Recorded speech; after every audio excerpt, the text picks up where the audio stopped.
wabarakatuh. Pada video kali ini, aku mau kasih tahu kalian semua penyebab gagal SNMPTN. Sebenarnya pada tahun ini, tahun 2021, aku adalah salah satu siswa eligible di sekolah yang alhamdulillah masuk paralel 10 besar dan memiliki nilai rata-rata yang terbilang tinggi 92, sekian, namun gagal SNMPTN. Apakah mungkin salah strateginya, ataupun kurangnya komunikasi, ataupun hal yang lainnya? Oleh karena itu, tonton video ini ya guys, jangan sampai kalian skip. Penyebab gagal SNMPTN yang pertama, yaitu tidak mengetahui ketentuan SNMPTN. Nah guys, kalau misalnya kalian sudah diumumkan menjadi salah satu siswa eligible di sekolah yang berhak untuk mengikuti SNMPTN, alangkah baiknya kalian menambah wawasan atau mencari informasi baik di Google atau di YouTube ataupun media sosial yang lain yang banyak menyediakan informasi mengenai SNMPTN. Kalian cari tahu apa hal yang mempengaruhi SNMPTN supaya kalian bisa keterima di PTN yang kalian impikan. Yang kedua, yaitu nilai raport. Nah, perlu diketahui teman-teman, kalau misalnya nilai raport ini benar-benar sangat mempengaruhi SNMPTN, karena nilai SNMPTN itu persaingan dengan nilai raport dan tentunya tidak lupa dengan akreditasi sekolah tersebut. Nah, kalau misalnya kalian memiliki nilai raport yang ada beberapa nilai raport, 1 atau 2 nilai raport yang nilainya ada yang turun. Nah, kalian jangan langsung pesimis ya teman-teman. Sebenarnya nilai turun dari 1 ataupun 2 mapel itu tidak terlalu bermasalah.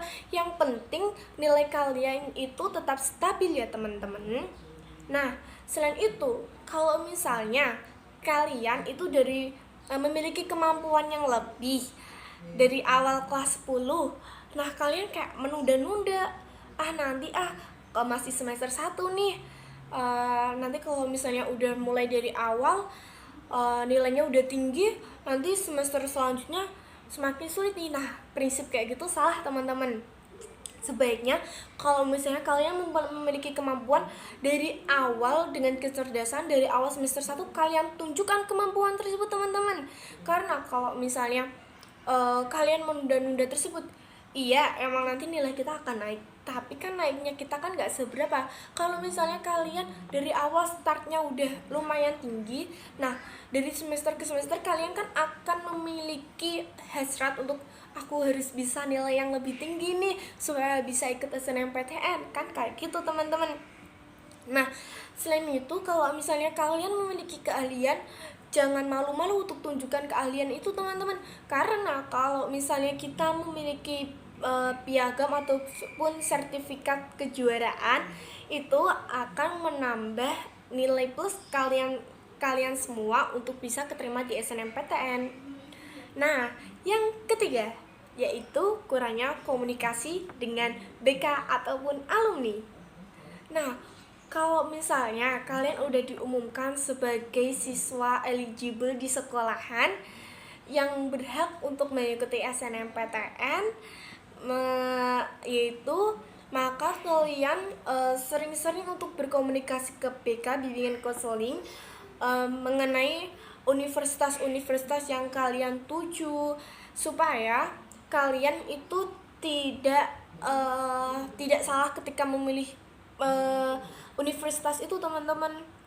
Dan biasanya BK itu lebih mengetahui mengenai hal-hal SNMPTN, apakah faktor-faktor dari alumni ataupun yang lain-lainnya. Maka kalian jangan sungkan-sungkan untuk sering konseling sering komunikasi dengan bimbingan konseling. Nah, selain bimbingan konseling juga, komunikasi dengan alumni itu sangat penting juga teman-teman. Karena kalau misalnya kita mau masuk ke suatu universitas, pastikan ada alumni yang mungkin keterima di universitas tersebut. Maka kalian jangan sungkan-sungkan untuk bertanya hal-hal mengenai mengapa alumni tersebut bisa keterima di SNMPTN pada tahun sebelumnya.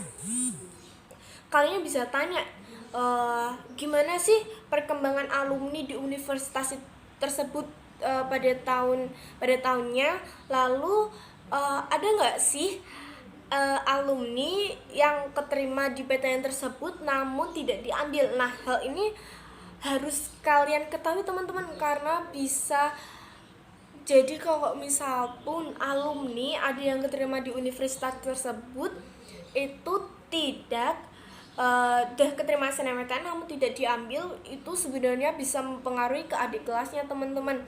Mungkin hal itu akan berdampak selama kurang waktu 2 tahun secara berturut-turut dengan adik kelas di bawah angkatannya itu tidak ada yang diterima di SNMPTN sesuai dengan prodi, baik itu prodi A, B, C, semuanya akan kena blacklist.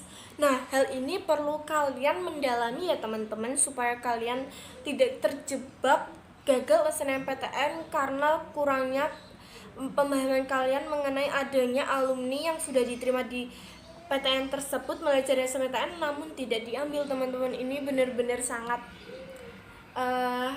kayak kalian udah berusaha nih dari awal, dari kelas semester 1, kelas 10 sampai kelas 12 semester 1, namun ternyata kalian gagal SNMPTN karena sekolah kalian kena blacklist. Itu benar-benar aduh, jangan sampai ya teman-teman. Nah, yang kelima, yang terakhir, kalian itu jangan sampai memilih suatu prodi yang banyak diminati oleh teman satu angkatan kalian ya. Kalau misalnya nih prodi A ini banyak nih yang mau masuk di satu universitas dan satu prodi tersebut, ada kemungkinan 5 orang nih. Nah, kalian jangan sampai memilih prodi tersebut. Ada 2 kemungkinan, kalian tetap memilih universitas tersebut dengan prodi lain, ataupun kalian tetap memilih prodi tersebut dengan universitas yang lain. Nah, karena kalau menurut aku sendiri kebiasaannya itu satu prodi itu maksimal dimasuki oleh 2 orang dalam satu sekolahan. Karena itu pun 2 orang ada 3 kemungkinan. Yang pertama dipilih salah satu, yang kedua dipilih keduanya, ataupun yang ketiga bahkan tidak ada yang dipilih satupun. Nah, maka dari itu kalian harus pintar-pintar memilih strategi untuk memilih prodi yang kalian inginkan ya. Karena kalau misal pun satu siswa dari satu sekolah itu memilih suatu prodi dari suatu kampus atau suatu universitas, itu pun belum tentu diterima teman-teman. Apalagi kalau misal pun ada 2 pesaing. Masa kalian udah bersaing dengan satu Indonesia dengan tingkat nasional masih bersaing dengan teman Anda, kan kayak lebih baik hindari hal tersebut ya. Nah, selain itu kalian juga harus mengetahui prodi-prodi yang sesuai dengan kalian. Kalau misalnya prodi sesuai kalian dan nilai dan menyesuaikan dengan nilai kalian. Kalau misalnya nih nilai kalian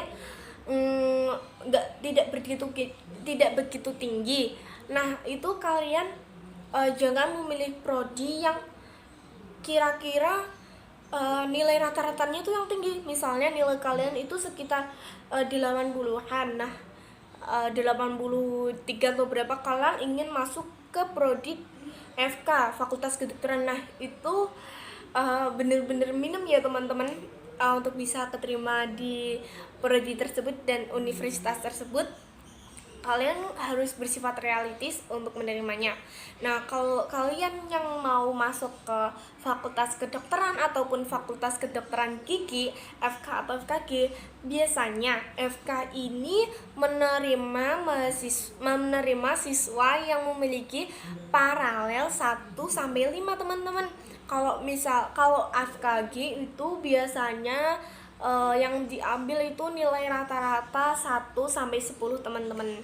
Nah, jadi kalian itu harus pintar-pintar ya mengatur strategi untuk bisa lolos di SNMPTN nantinya.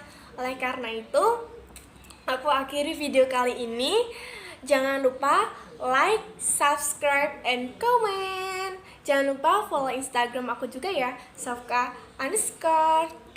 See you.